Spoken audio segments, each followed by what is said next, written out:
Alors, vous savez qu'une de mes théories sociologiques, c'est qu'il y a toujours deux sociétés. Il y a une société A qui a un certain nombre de principes, et une société B qui va compléter la société A, c'est-à-dire qui va gérer des questions que la société A ne veut pas gérer.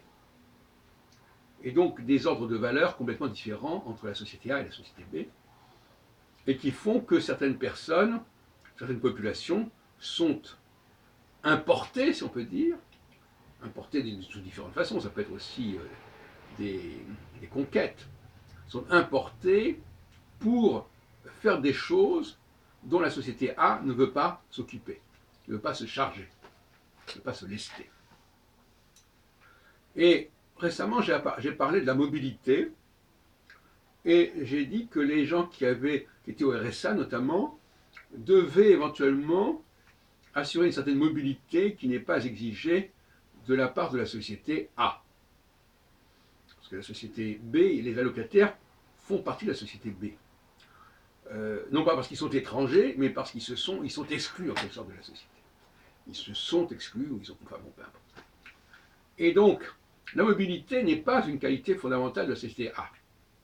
Les gens veulent, c'est-à-dire la politique de proximité, ils veulent être là où ils sont, travailler là où ils sont, là où ils ont l'habitude.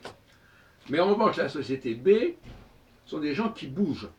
Alors, il y a les étrangers qui viennent, mais il y a aussi une mobilité qui, à mon avis, doit être encouragée et favorisée chez les milliers, les centaines de milliers de RSA, auxquels on doit apporter des conditions de logement et de transport qui leur permettent facilement d'aller d'un endroit à l'autre, à l'intérieur même du périmètre national, bien entendu.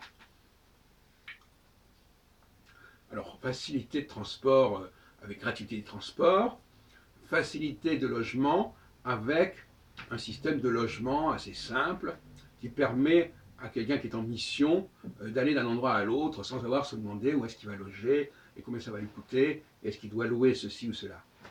Voilà, donc ce sont les contradictions d'une société qui sont inévitables quand on accepte, quand on a une certaine ligne d'action, eh bien il y a des choses qu'on ne peut pas faire.